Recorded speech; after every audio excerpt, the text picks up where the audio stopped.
गीता एक गरीब लड़की है। वह बिन माँ बाप की बेटी है, इसलिए उसकी सास और उसका पति उसे ज्यादा कुछ नहीं कहता। गीता के घर में गीता की ही चलती थी। वो जो कहती थी उसकी सास और उसका पति बिना कुछ कहे मान लेता था, क्योंकि वह एक बिन माँ बाप की बेटी थी और उसने शादी से पहले बहुत दुख दर्द सहा था। गीता घर का कोई काम नहीं करती थी। उसके घर का सारा काम उसका पति और उसकी सास करती थी और कुछ काम उसकी बेटी भी करती थी। गीता तो रोज अपना पर्स लेकर बाहर घूमने चली जाती थी। गीता को कोई कहता भी नहीं था कि वह इस तरह रोज बाहर न जाए या घर का काम करे। घर का काम उसका पति और उसकी सास कर लेती थी। लेकिन एक दिन उसके पति को उसकी सास ने कहा कि बेटा, गीता को ना रोको टोको तो उसको समझाओ कि इस तरह रोज बाहर जाना सही नहीं होगा। हाँ, वो बाहर जा सकती है, पर वो अगर कभी कभार जाए तो ठीक है, लेकिन अगर वो इस तरह रोज बाहर जाएगी तो हमारे समाज के लोग क्या कहेंगे। ये सब सुन के गीता का पति बहुत परेशान रहने लगा।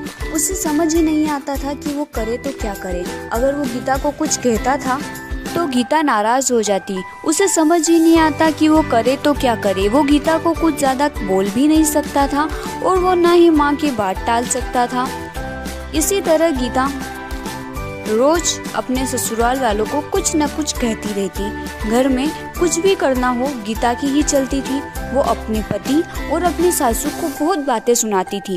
अगर उनसे कोई काम ठीक से नहीं होता तो भी वे उन्हें डांट लगाती थी। फिर भी उसका पति और उसकी सास चुपचाप उसकी सारी बातें सुनते रहते थे, ये सोचकर कि कभी न कभी गीता को एहसास होगा कि वो जो व्यवहार करती है वो सही नहीं है।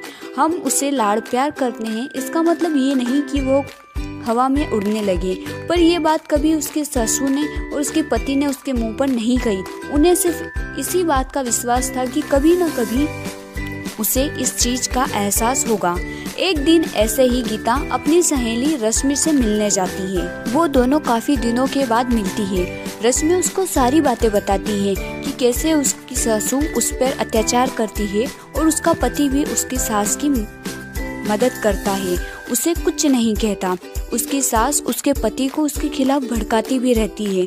वो चाहे कितना भी काम कर ले, कितनी भी अच्छी तरीके से घर की सारी साफ सफाई करे, सारा काम करे, फिर भी उसकी सासू उसमें नोकझोंक निकाली देती थी और उसका पति भी उसकी माँ का साथ देता था।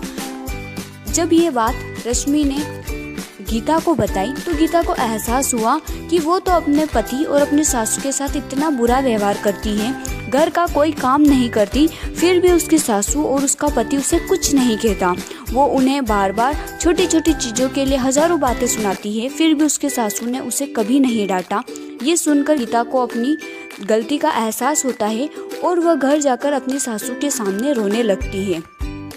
उन्हें सब बात बताती है कि उसे उसकी गलती का एहसास हो गया है कि उसने कितना गलत किया। तब उसकी सास उसे कहती है कि बेटा रो मत, हमें विश्वास था कि तुम्हें एक न एक दिन अपनी गलती का एहसास होगा और तुमने गलती चाहे कैसी भी की हो, लेकिन तुम्हें अपनी गलती का एहसास हो गया, बस यही बड़ी बात है। अब हम सब साथ मिलकर हंसी खुशी रहेंगे। तुम बिल्कुल शौक मत मनाओ, क्योंकि हम अगर हमारी कहानी आपको अच्छी लगी तो हमें लाइक करें, सब्सक्राइब करें और इसे जल्द से जल्द शेयर करें।